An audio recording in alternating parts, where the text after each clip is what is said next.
भगवान एक ही है, दूसरा नहीं है, नहीं है, नहीं है, जरा भी नहीं है। मेरा सवाल सिर्फ एक है कि सनातन क्या है, सिर्फ सनातन क्या है, मैं यही जानना चाहता, जिसके कारण मैं आपके द्वार पर और यहाँ इजलास महफिल में मैं आपके सामने क्वेश्चन रखा हूँ। भाई साहब ने पूछा है कि सनातन की मानी क्या है। पूरा है सनातन धर्म। सनातन मतलब एक ही खुदा में मानना। सनातन धर्म जैसे मैंने कल भी कहा, स्वामी दयानंद सरस्वती ने शुरू किया था। और सनातन धर्म मतलब वो कहते हैं कि अगर आपको जानना है कि ईश्वर क्या है और धर्म क्या है, तो सबसे ऊंची किताब वेद के ऊपर अमल करना चाहिए। तो इनने वेद की तहकीक करने के बाद यह साबित किया कि ईश्वर का डेफिनेशन क्या है वेद और उपनिषद के जरिए। और जैसे मैंने कल भी कहा और परसों भी कहा कि जब आप पढ़ते छंदों के उपनिषद चैप्टर नंबर 6 सेक्शन नंबर 2 श्लोक नंबर 1, एकम एविदित्यम, खुदा एक ही है, भगवान एक है, दूसरा नहीं है। लिखा है श्वेताश्वेतर उपनिषद में चैप्टर नंबर 6 श्लोक नंबर 9, ना चस्य कसिज जनिता न चदीपा, उस ईश्वर उस भगवान का कोई रब नहीं, कोई वालदेन नहीं।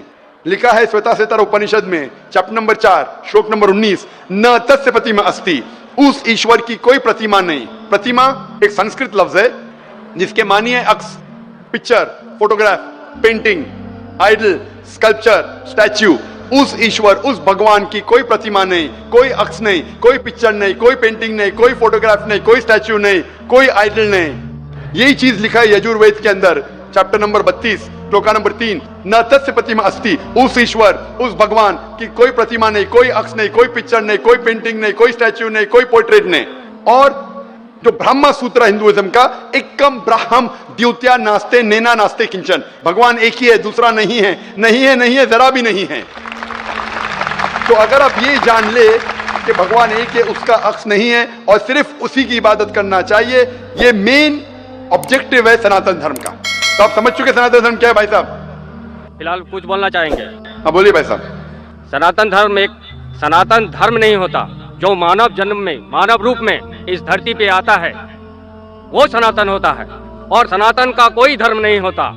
भगवान एक होते हैं, उसकी शाखाएं होते हैं, जैसे एक वृक्ष पे उसके टहनियां होती है, उसके पत्ते होते हैं, उनमें फल होते हैं, उसी तरह धर्म में भी सनातन, हर व्यक्ति इस धरती पे जो भी जन्म लिया है वो सनातन है। उसका ऊपर वाले को मानने वाला जो व्यक्ति होता है उसकी शाखाएं अलग होते हैं। भाई साहब, भाई साहब, भाई साहब, जो भी आप बात करते हैं, मैं जो बात करता हूँ हवाला देता हूँ, वेद यजुर्वेद चैप्टर 32 श्लोक नंबर 3। कुछ भी बोलूं, मैं बोलूं 2 जमा 2 5, 2 जमा 2 6, तो मुझे हवाला तो देना पड़ेगा ना। आप जो बोल रहे कुछ कुछ लिखा है मनुस्मृति, इसके अंदर जानता हूं मैं जो बात कर रहा हूं हवाला देके एकदम ब्रीफ में कह रहा हूं। आप जो बोल रहे, मैं ये नहीं जानना चाहता हूं आप क्या मानते हैं। इसीलिए मैंने कहा कि धर्म को जानने के लिए धर्म के मानने वालों को मत देखो, धर्म के शास्त्रों को देखो। तो मैं यह सुनने के लिए नहीं आया हूं आप क्या मानते हैं सनातन धर्म में। मैं ये जानना चाहता हूं आपकी धार्मिक किताबें क्या कहती है। अगर मैं हर एक की बात सुनने लगूं, या लाखों लोग हैं, 5 से 10 लाख का मजमा है, कि वो क्या कहना चाहता है, तो फायदा क्या है। आप समझ रहे ना। तो जो भी आप जवाब देते हैं, अगर आप कहते हैं तो आप हवाला भी दो, आप हवाला दो भगवत गीता का, उपनिषद का, वेद का, फिर बात करो। खाली बात करने में क्या फायदा। हवाला दीजिए, बात कीजिए, फिर आपको पता चलेगा क्या सही और क्या गलत है। Vijay Bhutra and I am an industrialist. कल शाम को मैंने आपके पास में कुछ बातें रखी। मैंने उस बातों को लेकर के रात भर काफी मनन किया सर, और काफी मेरे मित्र जो कलकत्ते में पंडित है, विद्वान है, उनसे बात की। एंड विश्वास कीजिए sir, I could not sleep through out the night. आपसे मिलना चाह रहा था, सवेरे बहुत चेष्टा की, बट अनफॉर्चुनेट इतने आपका बेस्ट कार्यक्रम मिल नहीं पाया। बात करने के बाद में मैं अब आज अभी इतना सुकून महसूस कर रहा हूँ आपके सामने अपनी बात रख करके, कि आपने जो जो बातें कही 3 दिनों में वो सब सही, और आपके निर्णय जितने भी थे सब ठीक थे, कहीं आपने गलत नहीं कहा। मैंने जब प्रश्नों पर गौर किया तब मुझको ये समझ में आई कि मेरे को प्रश्न ही नहीं करना चाहिए था। इसके साथ में अब ये तो मेरे प्रश्न, मैं आपसे कुछ मेरा एक्सपीरियंस विद किशनगंज, मेरे बंधुओं के साथ में जो मैं यहाँ करता हूँ शेयर करना चाहूंगा, और उसके लिए आपसे इजाजत है सिर्फ 2 या चंद मिनटों की। सर, मैं किशनगंज में जब भी रहता हूँ, मेरा अधिकतर समय मेरे भाइयों के साथ में बीतता है। मैं मुसलमान शब्द का इसलिए यूज नहीं कर रहा हूँ, मैंने यहाँ पर भाइयों के आगे मुसलमान शब्द का इस्तेमाल इसलिए नहीं किया सर, क्योंकि मैं अपने आप को उन्हीं के बीच कर पाता हूँ। सो मैं ये मुसलमान और हिंदू बोल के डिफरेंस नहीं करना चाहता हूँ। आपको एक छोटी मिसाल देता हूँ सर। हमारे यहाँ पर सैयद मजरूल हसन जी हैं, उनके रमजान के पवित्र महीने में हम यहाँ पर एक आयोजन करते हैं इफ्तार का। विश्वास मानिए सर, उस समय इतना पवित्र वातावरण रहता है यहाँ पर और इतनी खुशी लगती है, उसका पूरा दायित्व मजहर भाई हम लोगों के ऊपर दे देते हैं, हमारे और भी हिंदू मित्र हैं उनके ऊपर में देते हैं। और जब 5 बजे की नमाज होती है और उसके बाद का जो समय रहता है वो देखने के बाद में जब हम उन्हें इफ्तारी कराते हैं सर, तो विश्वास कीजिए मुझको लगता है कि मैं उनमें से एक ही हूँ, मैं अलग नहीं लगता हूँ। इतना अच्छा पवित्र वातावरण उसमें। आज मेरे यहाँ पर बीइंग एन हिंदू, इवन अगर मुझे बोला जाए तो गुफरान भाई, शंभू भाई, मैं किन किन का नाम लूँ सर आपको, पप्पू भाई, हिंद मुस्लिम भाई, इतने भाई हैं मेरे, सब भाई हो जाते हैं। तो मैं इतना वातावरण अपने को पाता हूँ उसके साथ में। अभी छोटी मिसाल देता हूँ सर, आपने जो बीड़ा उठाया है हिंदू अलग दूसरे कास्ट में गलत धारणाओं को दूर करने का, उसके प्रयास में मैंने भी एक काम किया। एंड मैं इसलिए बोल रहा हूँ उसको कि अभी मेरे लड़के की शादी थी, मेरे समधी नेचुरली हिंदू हैं, उनके मन में काफी गलत धारणाएं बैठी हुई थी। मेरे यहाँ से कुछ मेरे खास मित्र बंधु वहां पर गए and let me tell you, 3 दिन उनके लौटने के बाद में उन्होंने मुझको फोन किया, बोले पुत्रा जी आपके जो मित्र यहाँ पर आए थे उनसे मिल करके केवल उनकी प्रेजेंस से और उनसे थोड़ी बातों से हमारी काफी धारणाएं दूर हो गई। अब मैं उनके प्रति कभी भी मेरी कोई ऐसी बात नहीं रहती है जिससे, जैसे मसलन मान लीजिए मांसाहारी, थोड़ा इस तरह का उनका एटीट्यूड था। लेकिन जब उन्होंने देखा तब उन्होंने मतलब ये कहा, बोले कि इतने बढ़िया व्यवहार और इतनी बड़ी नेकी भाईचारा का व्यवहार, बहुत खुश हुए। तो मेरा कहना ये सर, इस्लाम के प्रति मेरी अच्छी धारणा है कि आज ये भाईचारा और ये फैलाने में बहुत बड़ी सार्थकता होती है इस्लाम में। और मैं तहे दिल से आपका स्वागत करता हूं सर। एंड मेरे पास अब कोई क्वेश्चन नहीं रह जाता सर, आपकी salute to you sir, thank you. माशाल्लाह बुत्रा साहब माशाल्लाह करीब भाइयों में से है, और कल रात को वक्त की तंगी होने की वजह से उनने 3 सवाल किया था और मैं चाहता था जवाब दूं, लेकिन जहाँ तक ये लॉ का सवाल है कि 10 बजे ख़त्म होना चाहिए, इसे ख़त्म करना पड़ा। तो मैंने उनसे कहा कि पहला मैं आपको मौका दूंगा, एक नहीं 3 सवाल पूछने का।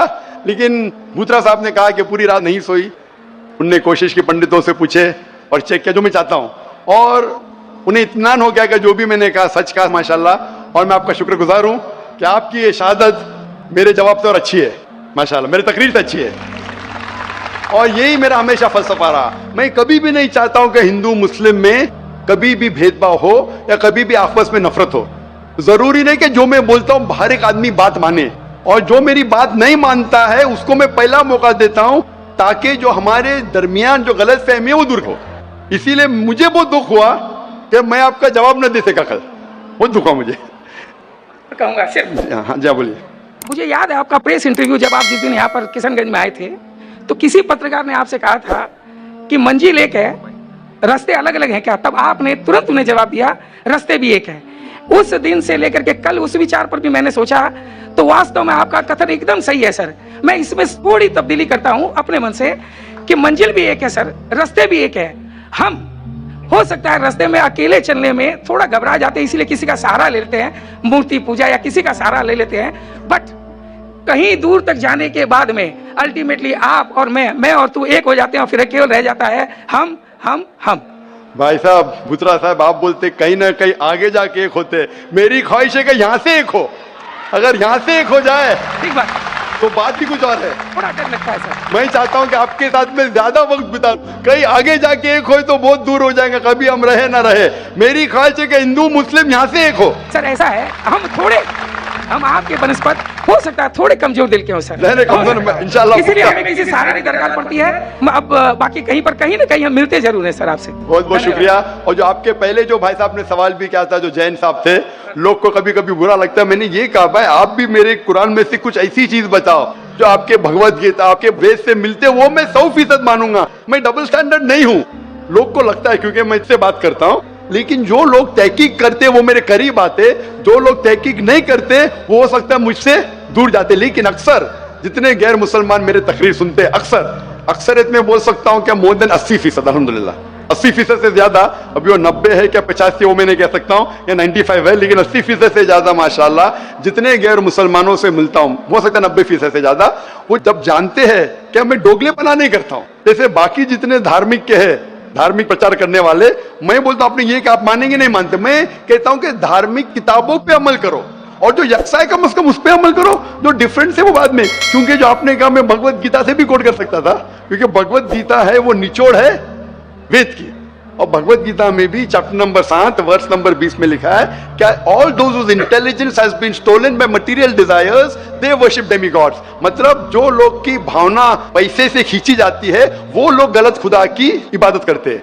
आप आगे बढ़ेंगे Bhagavad Gita chapter number 7 verse number 21, 22, 23 में श्री कृष्ण कहते हैं कि जो लोग गलत भगवान की पूजा करते हैं फिर भी जो एक ईश्वर है उनकी चीज को मान लेता है, उनके दुआ को कबूल करता है, लेकिन जो गलत ईश्वर की पूजा करते हैं वो गलत जगह जाएंगे, जो सही एक ईश्वर की पूजा करते हैं वो सही ईश्वर के पास आएंगे। अब इतनी छोटी तकरीर में मैं वेद भगवत गीता सबका तो मैं नहीं दे सकता हूं। एक मेरी तकरीर है similarities between Islam and Hinduism, Islam and Hinduism में यकसानियत। अगर मैं सिर्फ हवाले दूंगा मोहम्मद सल्लल्लाहु अलैहि वसल्लम का जिक्र तो 1.5 घंटा लगता है, सिर्फ मैं तौहीद का जिक्र करूंगा एक भगवान का वेद में भगवत गीता में, भगवत गीता भी पढ़ चुका हूं, लेकिन मुमकिन नहीं क्या एक छोटे से सवाल जवाब सेशन में मैं सब कहूं। तो इसीलिए मैं बहुत खुश हूं कि आपने मेरा काम आसान किया, आपने खुद तहकीक की, और मैं चाहता हूं कि जिस तरीके से बुत्रा साहब ने जो तहकीक किए, मैं चाहता हूं कि जितने यहाँ गैर मुसलमान हैं वो भी तहकीक करें अपनी धार्मिक किताब के बारे में। इंशाअल्लाह हम सब इंसान एक हो जाएंगे और एक ईश्वर की इबादत करेंगे। बहुत बहुत शुक्रिया।